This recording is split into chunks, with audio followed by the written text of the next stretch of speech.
Magandang hapon mga ka-happy hour. Narito ang mga balita para sa MBC TV Network News Update 4 PM edition. Sa ibayong dagat, 30 opisyal, ipinapatay umano ni North Korean leader Kim Jong-un, dahil sa mga pagbaha. Dahil sa malakas na pag-ulan, binaha ang malaking bahagi ng North Korea, na nauwi sa pagkamatay ng 4,000 katao, ayon sa South Korean media.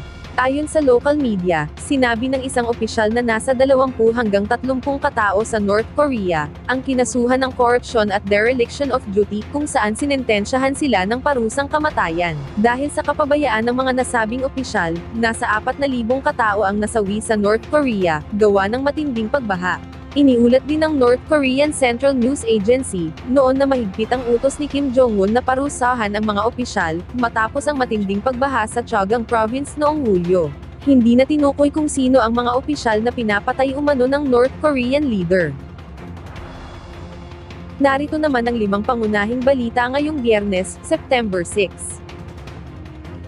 Dismissed Bamban Tarlac Mayor Alice Guo, na ibalik na sa Pilipinas. DILG Secretary Benhur Abalos dumepensa sa viral photo nilang tatlo ni Alice Guo, "Di naman ako nakatingin sa kanya." Inflation rate para sa buwan ng Agosto, bumagal sa 3.3% versus 4.4% noong Hulyo. PCO, may digital hotline na para sa maagang pag-aanunsyo ng suspensyon ng klase.